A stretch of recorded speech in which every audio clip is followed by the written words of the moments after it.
This morning, I invite you to turn to Matthew chapter number 5 as we are continuing through the Beatitudes. So far, we have looked at the first 4 of the Beatitudes, and these are the results when God's grace allows a person to truly see themselves. When we are humbled, we are repentant, we are yielded to God, and we desire righteousness. These second 4 will focus on our character or our disposition. This is when we begin to share in God's nature. That is, we begin to be like God or like Christ. Being a Christian means that we are to be transformed into the image of Christ. So Matthew chapter number 5 and verse number 7 says, "Blessed are the merciful, for they shall receive mercy."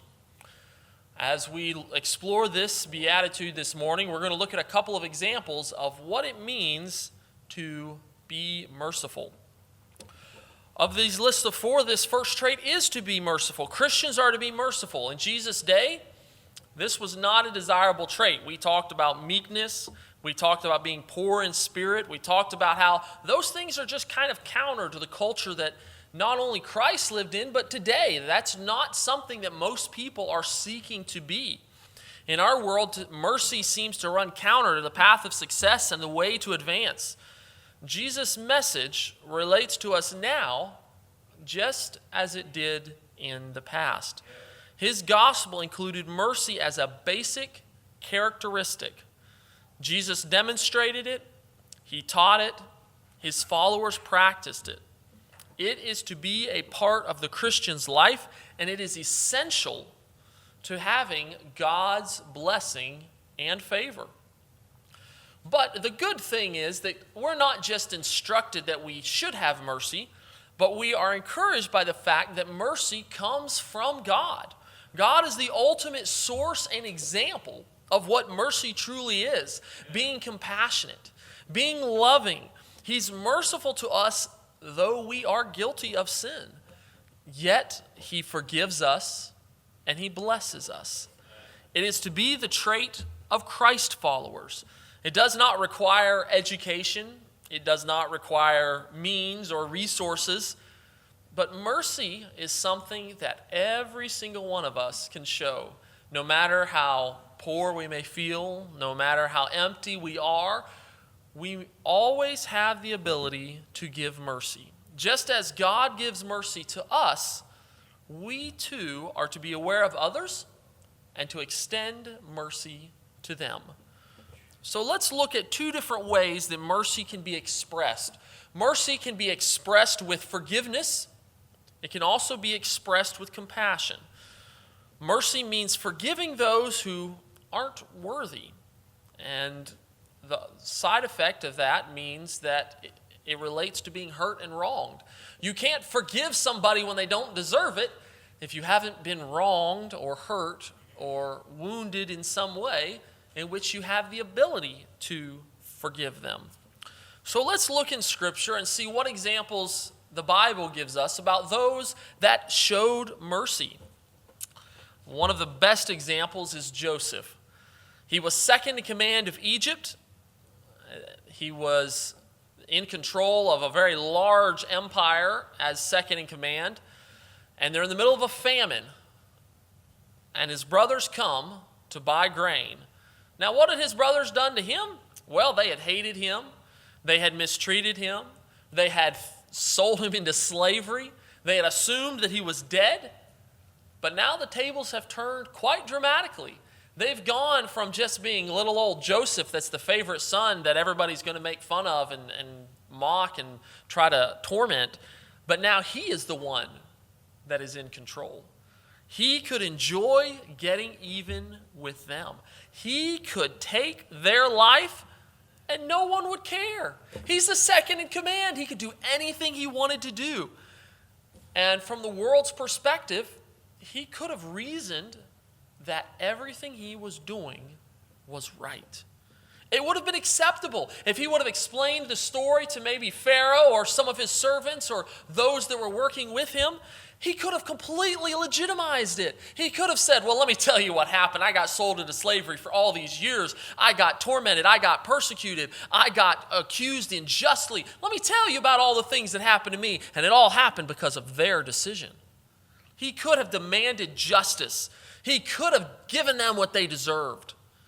But instead, he showed mercy. This is but one aspect of mercy, forgiving those who have hurt us when we could hurt them. Instead of hurting those who hurt us, we are merciful and we forgive them. Mercy means forgiving those who aren't worthy. It relates to being hurt and wronged. But mercy also means compassion for those who are unimportant or insignificant, but they do have needs. We see this example in Luke. But this is far less dramatic or spectacular. It's caring for those who are overlooked or forgotten. But we're going to look in 2 Timothy chapter 1, and we're going to read about someone who did exactly this. He took care of someone, he provided for someone that was maybe forgotten or out of the way, that people had they hadn't totally forgotten about him, but it just wasn't convenient to encourage or to be close to him. In 2 Timothy chapter 1, verses 16 through 18, we see here it says, "May the Lord grant mercy to the household of Onesiphorus, for he often refreshed me and was not ashamed of my chains. But when he arrived in Rome, he searched for me earnestly and found me. May the Lord grant him to find mercy from the Lord on that day. And you well know all the service he rendered at Ephesus." So in this example, we see mercy used to describe giving to those who cannot give anything in return. We have the situation here for Paul. Where is Paul? He is a prisoner in Rome. He was never going to get out. He had claimed and appealed to Caesar that Caesar would hear and see and decide on his case. He would never get out. He would not be there until that decision was made. He would never be able to repay or do a favor for Onesiphorus. But nothing reveals your character as much as how you treat those who are weaker than you and those who can do nothing for you. Romans 12:16, "Mind not high things, but condescend or lower yourself to men of low estate." The example we have here is an individual and his household being merciful, giving to Paul who could do nothing in return. But not only does it mean giving to those who cannot give anything in return, but it means being merciful means that it will take effort, and it can be costly. We see in this, we could maybe read in a little bit into it, but we'll just take exactly what it says here. It says, when he arrived in Rome, he searched for me earnestly and found me. Well, when you go to Rome, even in that day, it was a big city. There were a lot of people, and he had to search hard to find Paul. Whether he was explicitly under house arrest or whether he was actually in a prison, we just know that there were a lot of different places that Paul could have been. And Paul had all sorts of different needs. He had things that he wanted, things that he would like to have had. There's a further reference later on in 2 Timothy 4:13. He lists the things. He says, "The cloak that I left at Troas with Carpus, when you come, bring it with you, and the books, but especially the parchments." He's got all these different things that he doesn't have, things that he would like to have that would help him in a different way. But we see here that Onesiphorus, he was not ashamed of Paul's chains. He was in prison for the gospel, and Onesiphorus was okay with that. He recognized that in the same way that Paul was ministering to the churches through the different letters and the epistles that he wrote, and previously the different missionary trips and outreach that he had done in the different cities, that Paul himself needed to be ministered to, needed to be refreshed in a special way. There was an instance with my father where he was preparing for a sermon Sunday morning, and as he was studying, this was back when he was in Talladega, and he was sitting at the church preparing, and he had come back home and was doing some different things to get ready for the church service. A man came and knocked on the door with tears in his eyes, and he said he was on the way to see his grandmother and that he had just run out of gas. And my father took that instance of a man that he would never see again, a man that had no hope, that was so discouraged, that was so downtrodden. And in that exact moment, it was a perfect example of showing mercy. Yes, he helped him and gave him some gas, but he also gave him a tract and prayed with him and shared the gospel with him, knowing that this man would probably never be seen again, never knew what the end result was, but he showed mercy to one that could never repay him. And this mercy not only is something that we are instructed to do, but being merciful can inspire others. He reminded Timothy how much Onesiphorus had helped him. Paul reminds Timothy of something that he already knew. And how frequently does that happen with us? You've seen it. You realize that showing mercy to those makes a difference. And Paul is saying, you've seen it, you know it, now go and do it for others. There was a story one time of a man by the name of Roy Angell. He was a poor preacher back in the 1940s. He was very poor, but he had a millionaire brother. His older brother's a property on the Texas prairie at the perfectly right time.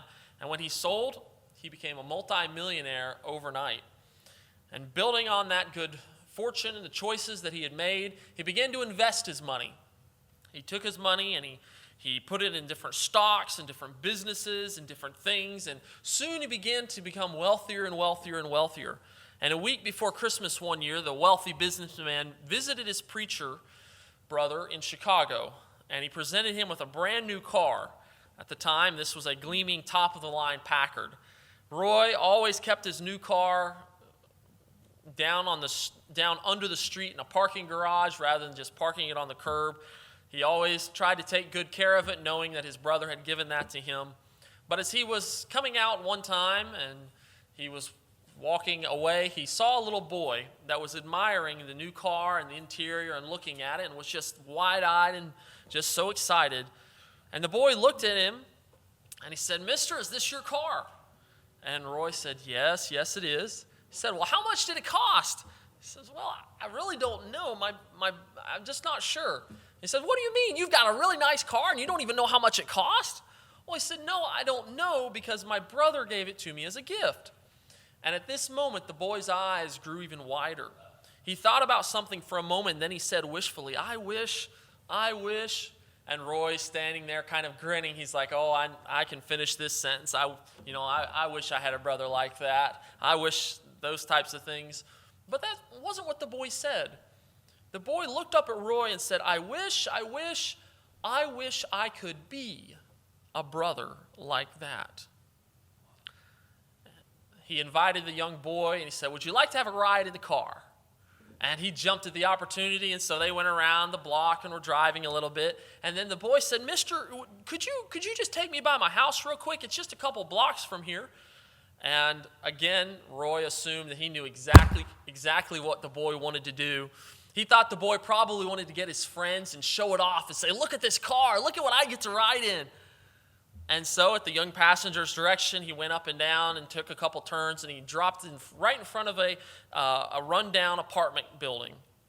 And the boy said, "Mister, would you stay here for just 1 minute? I'll be right back." And so Roy sat there with the car idling, just watched the boy run in and run up the stairs and disappeared. And then about 10 minutes later, Roy was still sitting there, and he kind of wondered. He said, "Did the boy forget? What happened?" So he was wondering what was going on. So he didn't really have anything on his hands, anything he had to do right there. He had some time on his hands, and so he turned off the car, and he walked out, and he went up the stairwell. And as he was going and kind of looking up the dark stairs, he saw someone. Well, first he heard them slowly coming down, and then as he made the turn, he was able to see, and coming kind of out of the shadows, as they didn't have real good lighting, he saw two limp little legs. And then it took him a second, but he realized that was the little boy was carrying yet a younger boy, evidently his brother, down the stairs. And the boy gently sat his brother down at the curb, and he said, "See, it's just like I told you. It's a brand new car. His brother gave it to him, and someday I'm going to buy you a car just like that." it wasn't the millionaire's gift that was so impressive. It wasn't even necessarily the kindness of the pastor that was so impressive, but it was the desire of that little boy as he said, I'm going to buy you a car just like that. Being merciful inspires others. It doesn't always mean that we'll be able to see the result, that we'll be able to see exactly what happens with that individual's life. But we can rest assured that as we show the love and mercy that God has shown us to others, that lastly, being merciful will result in mercy being shown to us, just as it says in the scripture. Paul prayed to the Lord and asked him to bless Onesiphorus in a very measurable way, as he says, may the Lord grant him to find mercy from the Lord on that day. Proverbs 11:25 says, the liberal soul shall be made fat, and he that waters shall be watered also himself. Mercy is behind us, mercy is with us, and mercy is ahead of us. Psalms 23:6 says, surely goodness and mercy shall follow me all the days of my life. Jude 21 says, looking for the mercy of our Lord Jesus Christ unto eternal life. We look back at the mercy we have received while looking forward at mercy we will need. I want to share one other story in closing that I just heard recently about an individual. Many times when I think of people that are investment bankers or people that are part of investment firms, I normally always think of somebody that's in a dark suit, that's normally pretty wealthy, and maybe this is an improper stereotype, but they're always trying to get to the top. They're always trying to climb. They want to be bigger, they want to be better, they want to have more, they want to be higher ranking, they want to have more power, more control, a better title. But that was what I had always understood, and many times it seems to be affirmed like that. However, I recently heard a story about two individuals that were based out of Singapore. And not knowing the culture super well there, I understood that that as important as their jobs are and what they were, more important than that was their title.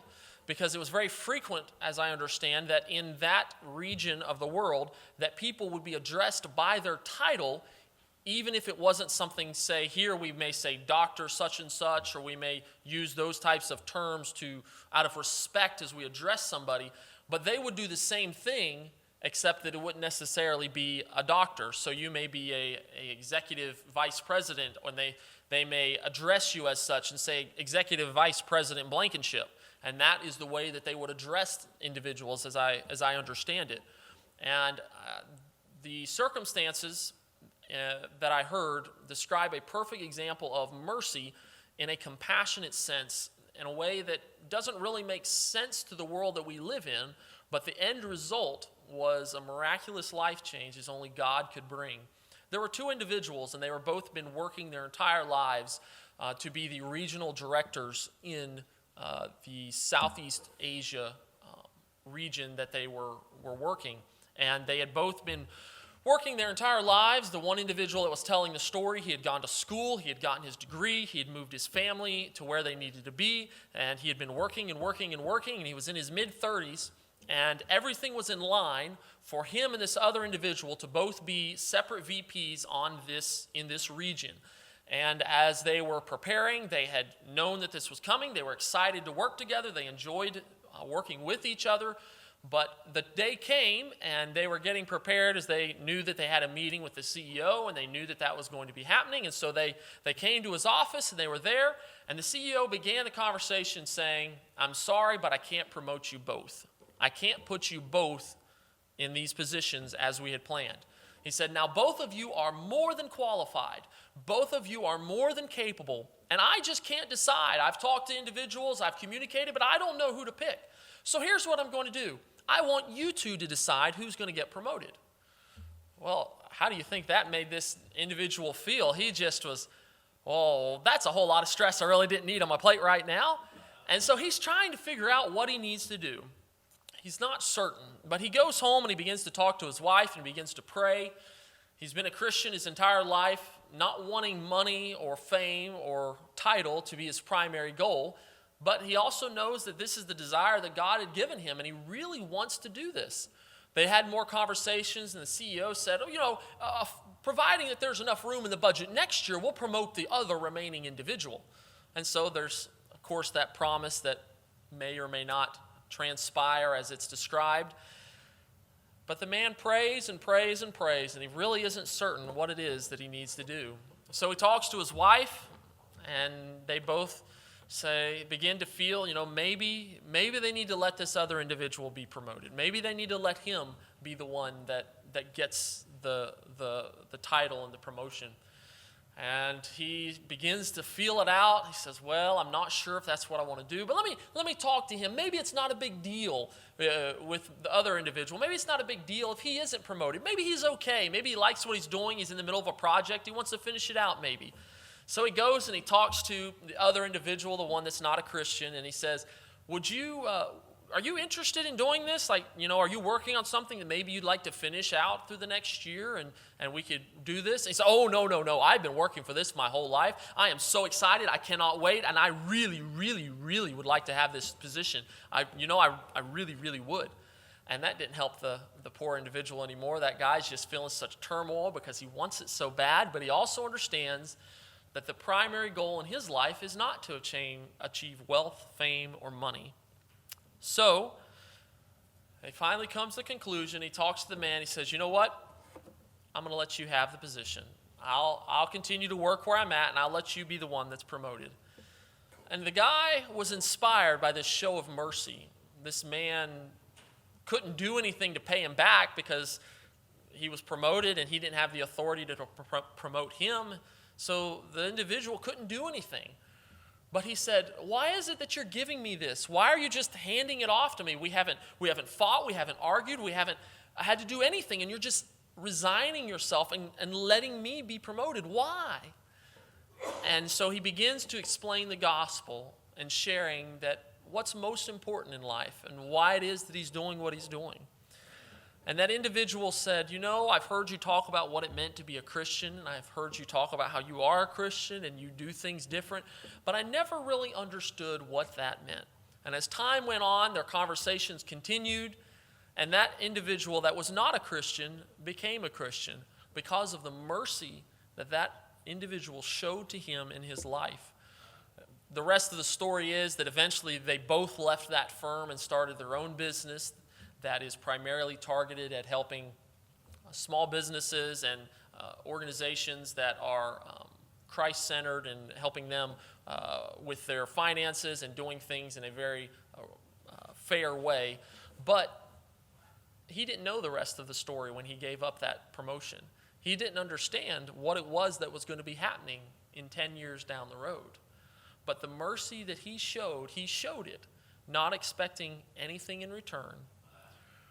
He had experienced God's mercy in such an impactful way that he could do nothing but show that compassion and that love to someone else. Jesus has done so much for us, and he continues to do that. As we think of the story of Joseph and the mercy that he showed on his brothers, as we think of Onesiphorus and the mercy that he showed, I would challenge you to share the mercy of forgiveness, the mercy of kindness to those who need it. Because you and I, as Christians, we have the promise that his mercies that are new every day await ahead of us.